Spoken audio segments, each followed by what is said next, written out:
Reapers 13. Chapter 5. Nocturne. We are all slaves to something, be it marred, duty, money, sex. And if we must be slaves, then let us be slaves to logic and reason. For a long and successful life, passionless logic will create a path clear as glass.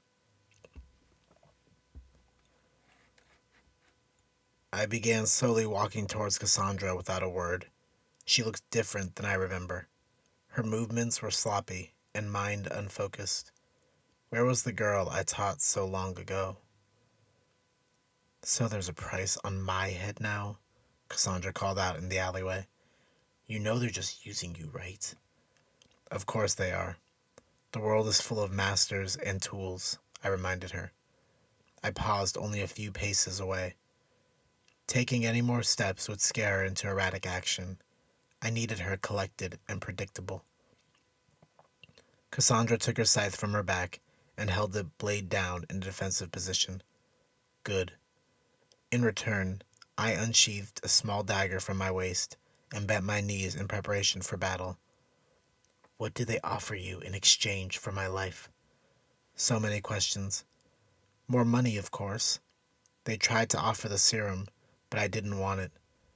Twisting matter into invisible objects was my gift, and the serum only prevented my full capabilities. In exchange for yours and that girl's death, they offered me access to most of the great cities, which they gave me an advance on. I already am allowed into oral, but the rest are a real perk. You really don't want the serum? That was a stupid question, not worthy of a response. I lunged forward at Cassandra, but quickly ducked to the side once I noticed Cassandra's scythe coming for a fatal blow. In a mere flash, I jumped to a wall and propelled myself into a backflip, during which I threw two invisible daggers at Cassandra. One dagger cut across her stomach, but the other lodged into her thigh and quickly vanished. I don't want to fight you, Elizabeth, said Cassandra. We can be more than their puppets. Trying to use the familiarity of my Yoran name against me was embarrassing.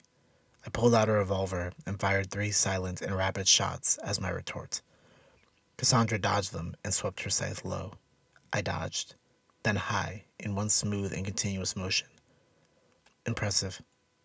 I hoped to cut the distance and eliminate her from close range, but some of her skills seemed to have improved rather than dulled. It demanded a new tactic. I directed the matter around my dagger to become more focused, transforming it into a saber. It was a weapon of perfection. I made a wide L with my feet and lunged forward, took a quick step towards her and lunged again. Cassandra kept her distance and tried to use her range to her advantage, so I switched tactics. I sheathed my dagger and formed a spear. We kept each other at bay, but the look in her eye told me that Cassandra knew she would lose in the end. I was faster and more adaptable. In the alleyway, her scythe's potential was limited. She needed to escape, but I blocked the quickest exit, which meant she would need to use her gift. The adverse effects would weaken her. Surely her mind was doing the same calculus, for she provided me an opening. I caught her off guard and slipped an attack with an invisible dagger. The blade soared through the air and pierced Cassandra's gut. Her head swiveled to the wall, an escape route. That delicate brain sitting between her eyes was a porcelain shop looking to invite a bull.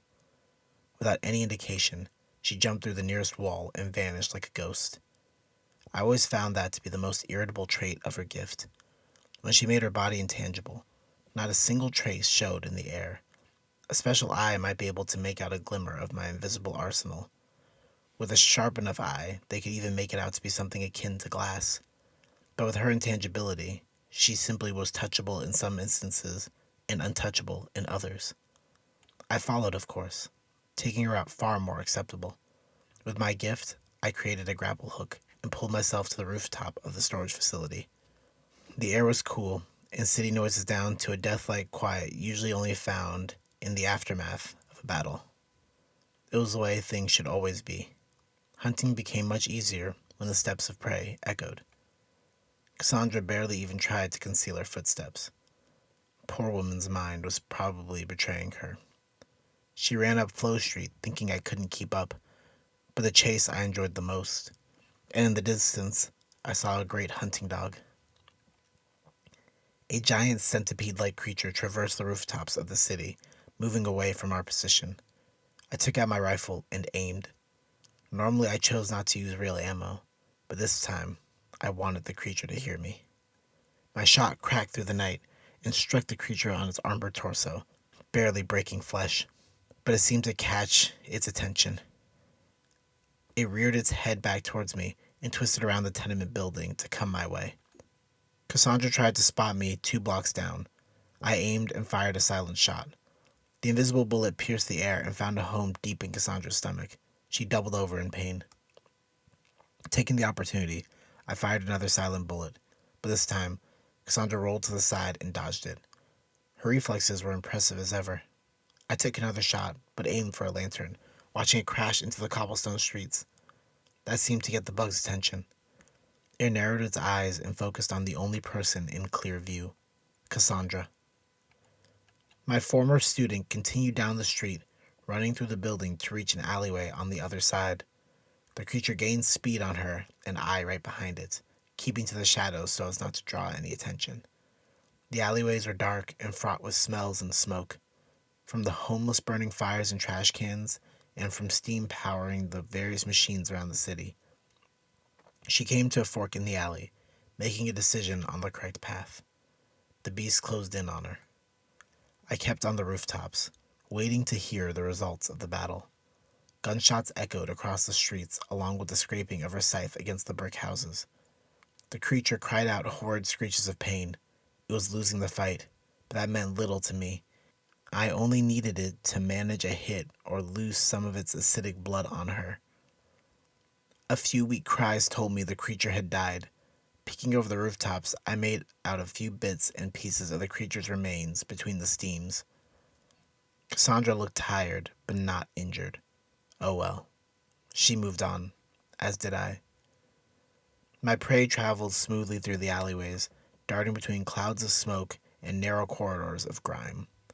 Under the cover of darkness, I descended into the clouds in front of her, creating an invisible rope to lower myself with absolute quiet. She never saw it coming. The blade cutting through the bit of dark and slicing across her chest. I rapidly fired 2 shots from my revolver with invisible bullets, but they passed right through her intangible body. I almost had her on death's door. I holstered my gun and created a spear in my hand, ready to make the final plunge, but my prey sunk into the ground and fell into the sewer system. I cursed, and looked for the nearest grate a few steps away. But then crimson splotches of blood stayed my hand from a quick chase. Both the priestess and the former reaper needed to die. One led to the other. Hunting revolved around patience and endurance. Even in her weakened state, Cassandra very much retained her fangs. I waited 10 minutes before continuing my pursuit. Little gaslights lined the walls of the sewers, providing a modicum of light in an otherwise bleak environment. Rats, the size of bricks, ran across my feet, and the water roared to the side. Blood marked the path along the sewers. As expected, my prey made a quick escape rather than a smart escape. Though the spacing of the blood and the way it hesitated in spots told the story of an injury, no doubt she injured her ankle while falling down from such a height. At the end of the pathways was a locked gate where all the water, diverted from a river, flowed in.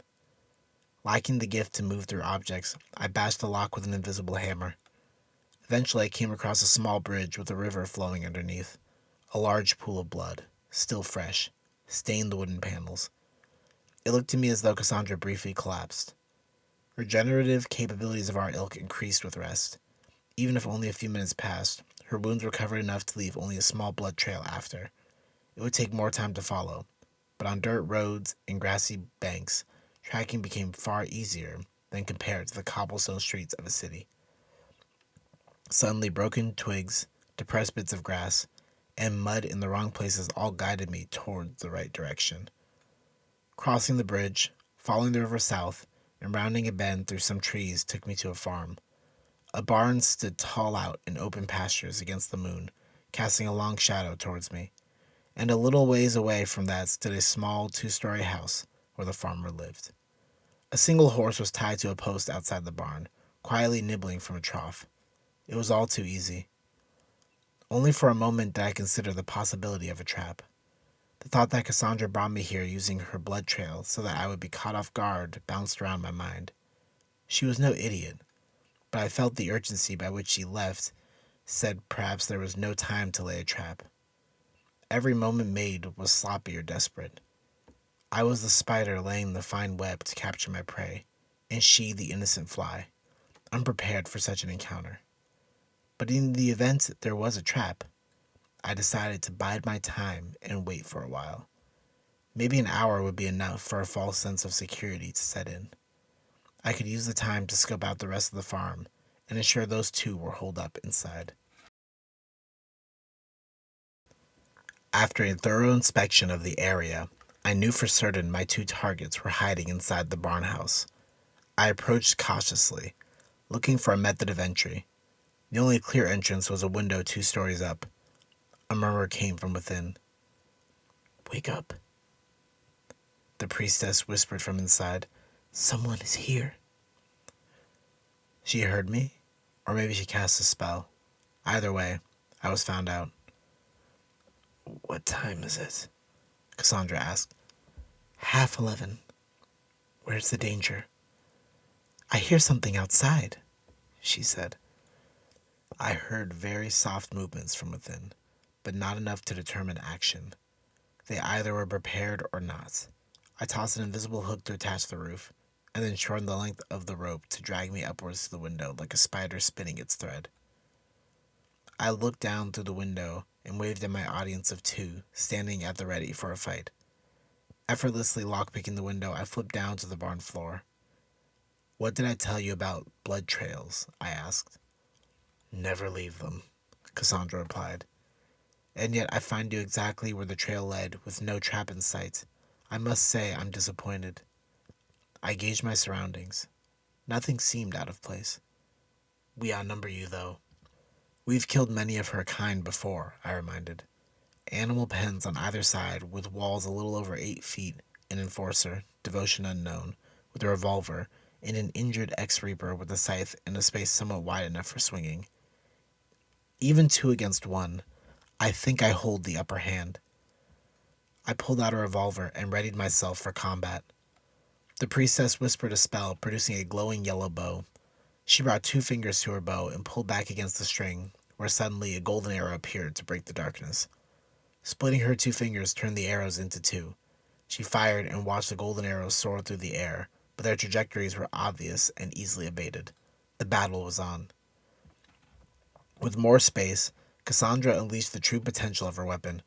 Wide swings and momentum carrying her from one attack to the next allowed her to attack and keep moving like a flowing river. Meanwhile, the priestess supported from behind, firing a steady pace of arrows when opportunity arose.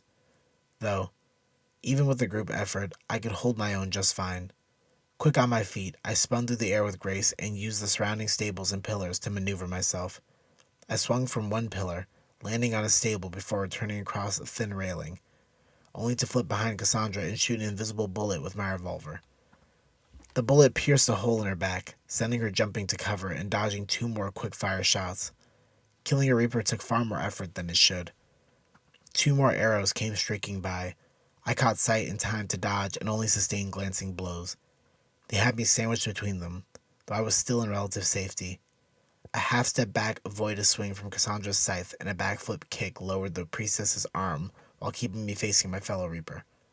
I took 1 shot at Cassandra and then turned back to the priestess to take another shot, and then once more back to Cassandra. My first shot was evaded, but the second pierced the priestess's left shoulder, disabling the bow arm. My third bullet grazed the side of Cassandra's right hand. All the cows in the barn woke up and began crying out in terror. The priestess invoked another name, and in one burst of light, her bow vanished and the chain tattoo on her arm lit up. She reached for her arm and pulled. From ink to reality, her chain took form and the tattoo on her arm vanished. The chain was special and imbued with magic. Etched into every link was a rune that glowed yellow. I'd never seen that before. Using the chain like a whip, the priestess flailed it about, trying to tangle me up. The way it jutted out like a spear, then coiled like a snake, perplexed me and kept the pattern from being easily discernible. But I need to stay focused on the bigger threat. With all of her force, Cassandra lunged forward and made a great swipe at my torso. At the last minute, I leaned back and low, ducking under the scythe. However, I missed the chain snaking around my legs. The chain coiled, tightened, and locked itself in place, tripping me flat on my face, a mark of shame as an assassin. I grunted and threw an invisible dagger at the priestess, who managed to move at the last second and escape with a small cut on her cheek. There I lay struggling on the floor, trying to break free of those chains when Cassandra jumped forward and over me, spinning like a top, slicing a deep cut across my back. With one pull on the chain, the priestess dragged me closer as though I were nothing but a sack of flour. Her magnum flashed to face me, and somehow I had lost the battle and my life. But just as she was pulling the trigger, Cassandra yelled, "No!" and kicked her arm, forcing the shot to pierce just above my collarbone. I needed to retreat for now. In the next instant, I flipped my body around and gave the chains a good tug, dropping the priestess on the ground and loosening the grip on my legs. I rose to my feet and backed away quickly. "What's going on in there?" came the farmer's voice from outside the barn. My body felt unresponsive, which probably had something to do with the cut in my spine. It wasn't a fight I would win. Creating an invisible grapple, I propelled myself upwards to the window and vanished from sight. I needed to find a good place to lay low and recover from my wounds. The priestess was a bigger threat than I gave her credit for.